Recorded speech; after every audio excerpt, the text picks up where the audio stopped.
When a parent participates in certain public assistance programs like temporary assistance to needy families or adult Medicaid, it's a requirement of those programs that families cooperate with the child support process.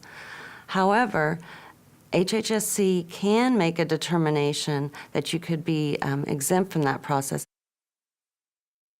Cases come across to the Office of the Attorney General's office from an internet interface, and that process is a fairly quick one. What we'll do is we'll gather all the information we can about a family, including locating the parties, and then we'll start the process. If fatherhood has never been legally established, that's where we'll start. Paternity establishment is very important because it establishes the legal relationship between the child and the alleged father.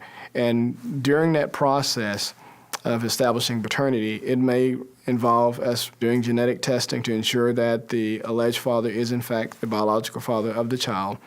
And we will have both parties either come to our office or we can do the genetic testing at different places if necessary.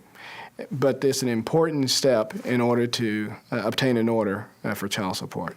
Then we'll move forward with trying to negotiate an order that addresses medical support, child support, custody, and visitation. We can do that through an in-office negotiation, or we can do it through the court process. In cases where we're aware that there's family violence, we will use the court process to obtain the court order.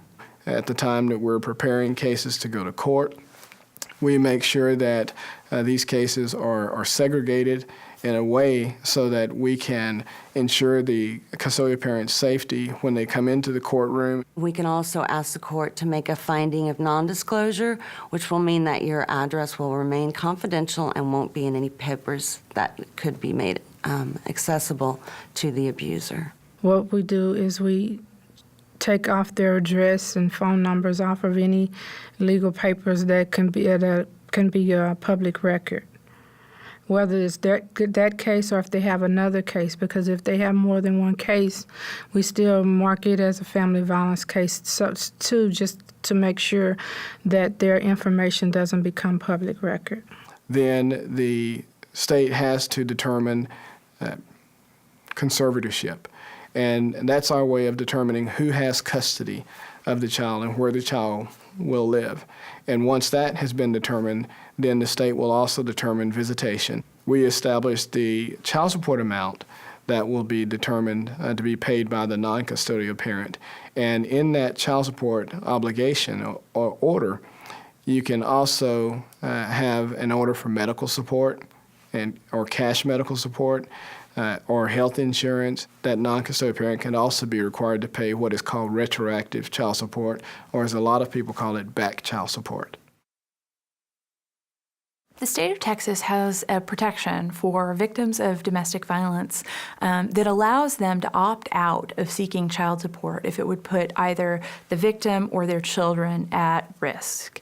And that way, they can avoid having to comply with child support requirements for Health and Human Services benefits. It's called a good cause waiver.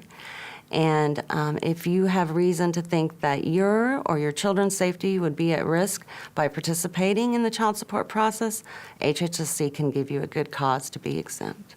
Good cause associated with TANF referrals is when a custodial parent believes that they have good cause not to cooperate with the Attorney General's office. It could be that they feel that they're unsafe if their information is released or would be released to an absent parent or an alleged father. It could mean that there has been a history of family violence or rape or incest or any of those type of situations.